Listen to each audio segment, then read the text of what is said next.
Olá pessoal, hoje é dia de falar um pouquinho sobre a função do segundo grau, né? Também conhecida como função quadrática, né? Mais um assunto importante que a gente estuda no primeiro ano e precisa estar dando uma revisada, só uma passada rápida aqui nesse início, né, de segundo ano aí, tá bom? Vamos lá? Então, a função polinomial do segundo grau, também conhecida como função quadrática, ela é escrita na forma, tá aqui, ó, f de x igual a ax ao quadrado mais bx mais c. Detalhe importante, esse a aqui, que é o coeficiente do x ao quadrado, ele necessita ser um número diferente de zero, certo? Porque se esse A aqui for igual a zero, isso aqui desaparece, né? Esse termo desaparece e aí a gente fica com uma função afim, uma função do primeiro grau. Então, para caracterizar a função do segundo grau, é necessário que o coeficiente do termo de segundo grau seja diferente de zero, certo? A representação gráfica desse tipo de função, né, da função do segundo grau, é uma curva, essa curva aqui, que a gente chama de parábola. Tá legal? E aí você observa que você pode ter parábolas com a concavidade voltada para cima ou a concavidade voltada para baixo. O que define essa direção, esse sentido, né, da concavidade da parábola é justamente esse coeficiente A. Tá? Se esse número A, esse número real A, for um número maior que zero, ou seja, um número positivo, a concavidade da parábola será para cima. Se esse A for um número negativo, ou seja, um número menor do que zero, então a parábola estará côncava para baixo. Lembrando que nós não temos uma terceira opção, já que o A, no caso da função do segundo grau, em hipótese alguma será igual a zero. Tá legal? Então é assim que se comporta graficamente a função do segundo grau. Beleza? Vamos em frente. O coeficiente B, ele, dependendo do sinal, né, do coeficiente B, ele também identifica um comportamento do gráfico, né? Quando o coeficiente B, que é aquele que vem acompanhando o x, ele é negativo, o que que acontece? A gente observa que, sendo aqui no caso eu estou usando exemplos em que o A é positivo, né? E a concavidade está para cima, mas vale também para o caso em que a concavidade está para baixo, tá, pessoal? Então, quando B é negativo, a partir da interseção com o eixo y, a curvatura da parábola irá descer. Tá vendo aqui, ó? O B é negativo e aí o que vai acontecer? Depois que eu passar aqui do eixo x, ou seja, eu ainda a minha parábola ainda desce antes de fazer a curva e subir. Tá certo? Já quando o B é maior do que zero, o que acontece? A curva, né, acontece antes, antes do encontro com o eixo y. Ou seja, a gente pode pensar assim também. Quando o B for negativo, o vértice está à esquerda do eixo y. Perdão, desculpe, à direita, né, do eixo y. Enquanto que quando o B for positivo, o vértice estará à esquerda do eixo y. Tá bom? E quando o B for zero, não tem problema nenhum, o B pode ser zero. E aí, nesse caso, o vértice vai estar exatamente no eixo y. Então, após, né, a interseção com o eixo y, ele nem sobe nem desce, né? Ele não tem inclinação ali. Na verdade, essa colocação aí de curvatura da parábola, né, não é nem muito interessante. É interessante a gente fixar essa ideia do vértice estar à esquerda, à direita ou no eixo Y, tá certo? Então, lembrando, quando B é negativo, o vértice fica à direita do eixo Y. Quando B é positivo, o vértice fica à esquerda do eixo Y. E quando B é zero, o vértice fica exatamente sobre o eixo Y. Tá legal?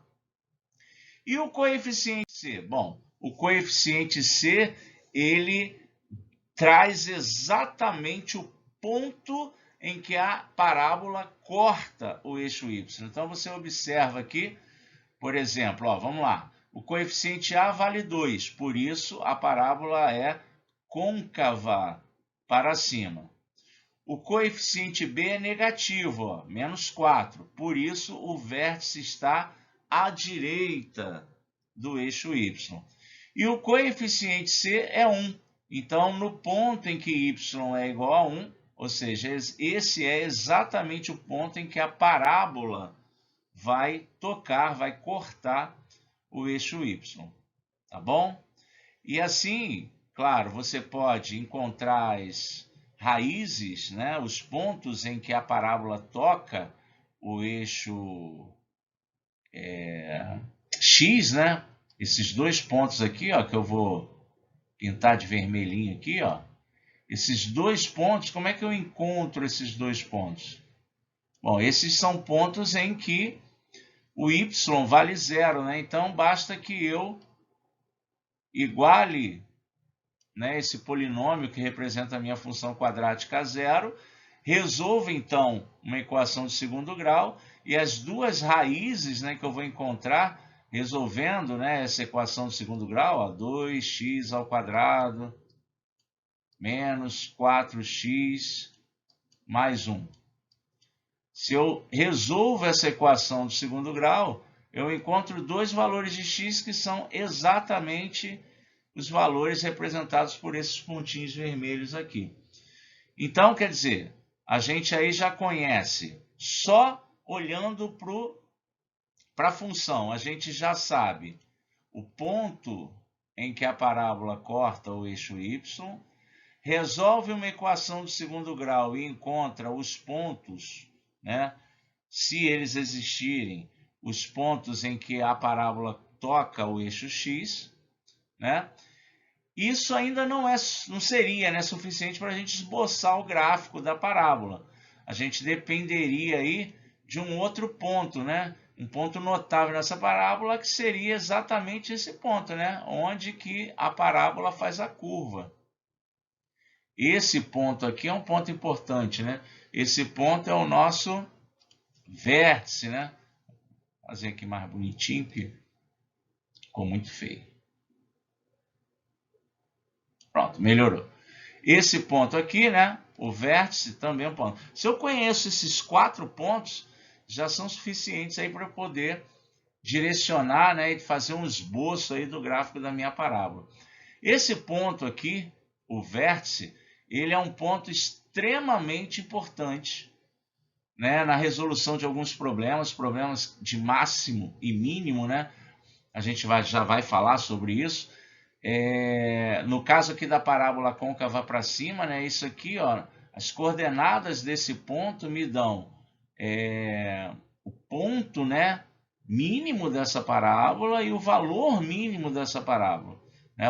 Eu tenho o x, que é o ponto de mínimo, né, dessa parábola, e tenho o y desse vértice, que é o valor mínimo dessa parábola. Esse ponto V ele tem coordenadas que a gente obtém por formulazinhas, né? O x, por exemplo, do vértice, né, tem essa formulazinha bastante simples, né? Menos b sobre 2a me dá a abscissa do vértice, ao passo que o oposto do determinante, do discriminante, né, da minha equação aqui do segundo grau, sobre 4a, vai me dar aí o y do vértice, né? Claro, a partir do momento que eu acho o x do vértice, é só substituir o valor do x aqui, né, que eu encontro o y do vértice também, mas tem essa formulazinha aí, tá legal? Para encontrar as coordenadas do vértice. Beleza, pessoal? Então vamos lá, vamos em frente. Então, ó, o que eu acabei de falar, né? Nós temos aqui, dado o vértice da parábola, nós temos o x do vértice, que é o ponto de mínimo, no caso da parábola côncava para cima, e o valor mínimo, né? Que é o y do vértice, x do vértice e y do vértice.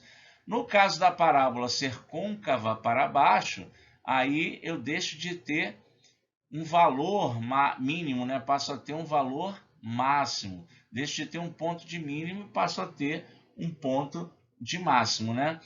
O que muda, né? A diferença de mínimo e máximo tem a ver com a concavidade da parábola, logo tem a ver com o coeficiente A. Tá bom? Mas sempre, em qualquer problema que a gente falar sobre mínimo e máximo, no caso de função quadrática, você já sabe que a gente está falando de coordenadas do vértice, tá legal? Beleza. Assim, vamos lá. O primeiro exemplo, eu gostaria de determinar o ponto mínimo dessa função aí. Tá? Ponto mínimo dessa função. Lembrando que ponto mínimo é x do vértice, valor mínimo, y do vértice, tá? A gente tem que identificar se ele está pedindo o x do vértice ou o y do vértice. No caso do ponto mínimo, é o x do vértice. Então, o que a gente vai ter aí? Sabemos já, né, que o x do vértice é menos b sobre 2a. O b vale menos 8, não é isso? O a vale 2. Logo, teremos x do vértice igual a menos 8 sobre 2 vezes 2. Né? Esse menos aqui com esse menos vai ficar positivo, né, pessoal? Vai dar 8. 2 vezes 2 dá 4. Logo, o nosso x do vértice é 2. Certo? O y do vértice, vamos aproveitar e calcular logo, né? Porque aí a gente pode também dizer que o ponto mínimo, né? Na verdade aqui, mais uma coisa que eu, né, falaria diferente, né? No caso, se eu tivesse feito aqui esse material, esse ponto mínimo é o x do vértice, tá, pessoal? A resposta, né, seria isso aqui. Agora, se eu pensar em coordenadas,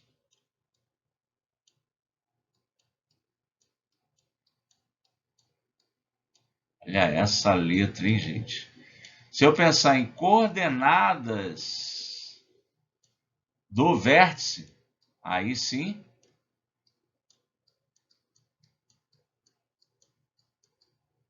aí eu preciso do y também, tá? Bom, o y do vértice é menos delta sobre 4a, já está aqui, certo? Isso daria esse cálculo aí, né? Lembrando que o vértice, o que é, gente? B ao quadrado menos 4ac, aquela formulazinha inesquecível, né? Quando a gente usa, né, a fórmula de Bhaskara para resolver equações de segundo grau. Então está aí substituindo b ao quadrado menos 4 vezes a vezes c sobre 4a. Isso vai dar aí, ó, 64 menos 48 sobre 8, ou seja, menos 16 sobre 8, y do vértice é menos 2. Logo, esse ponto mínimo, né, talvez eles, né, quem escreveu esse material chame o x do vértice de ponto de mínimo, né? Talvez seja isso. E chamo o vértice de ponto mínimo. Tudo bem. Então, y do vértice é menos 2, logo, o ponto mínimo é 2, né, o 2 e o menos 2. Tá bom? Muito bem. Eu quero agora o ponto máximo, pensando da mesma forma, né? aqui do menos x ao quadrado mais 4x menos 2.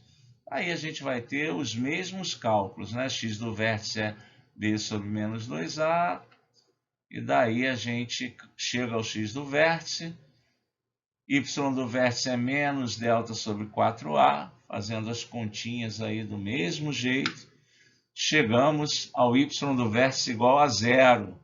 Logo, o ponto máximo aí é 2, 0. Beleza? Muito comum também, pessoal. Então, temos aí, né, dois probleminhas para a gente resolver, ainda falando na questão de máximos e mínimos, tá bom? Primeiro problema, o gerente de um estabelecimento comercial observou que o lucro L de sua loja dependia da quantidade de clientes C, ou seja, L é função de C, que frequentavam o mesmo diariamente. Um matemático, analisando a situação, estabeleceu a seguinte função. Está aqui, ó. Isso é uma função quadrática, certo, pessoal? Então, essa função do lucro em função da quantidade de clientes ficou estabelecida assim. Observa que o coeficiente A é menos 1, é negativo, logo essa parábola, né, seria côncava para baixo e, claro, você teria aí um valor máximo, certo? Você teria um lucro máximo. O que ele quer saber é qual seria o número de clientes. O número de clientes é valor de x ou é valor de y? O número de clientes é valor de x. Para que eu tenha o lucro máximo, eu tenho que ter um número de clientes máximo. Ou seja, eu preciso do x do vértice, tá bom? Dessa função aqui, dessa parábola. Então, a gente calcula aí x do vértice, a gente sabe que é menos b sobre 2a, ou seja, menos 60 sobre 2 vezes menos 1, menos 60 sobre menos 2, que dá 30, né? Logo, o número de clientes necessário para que o gerente obtenha o lucro máximo, 30 clientes. Pessoal, falou máximo, falou mínimo, já sabe que estamos falando de vértice, tá? No caso da função em questão ser uma função quadrática, tá? Segundo problema aí, em uma apresentação aérea de acrobacias, um avião a jato descreve um arco no formato de uma parábola, de acordo com a seguinte função. Aqui, ó, uma função quadrática, mais uma vez, coeficiente A negativo, certo? Logo, a curva descrita aí é uma parábola côncava para baixo. Determine a altura máxima atingida pelo avião. Beleza, pessoal? E aí estamos falando de quem? Do y do vértice, né? Do valor máximo, certo? E aí vamos ter, fazendo lá o uso da fórmula, menos delta sobre 4a, calculando tudo direitinho, a gente vai encontrar 900. Ou seja, a altura máxima atingida pelo avião é de 900 metros. Tá bom, pessoal? Então, olha, realmente esse problema, a construção do gráfico, né, e mais esses problemas de máximo e mínimo, seria assim, os problemas mais importantes aí no que diz respeito à função quadrática, tá bom? Essa foi a nossa aula de hoje. Um abraço e até amanhã. Tchau, tchau.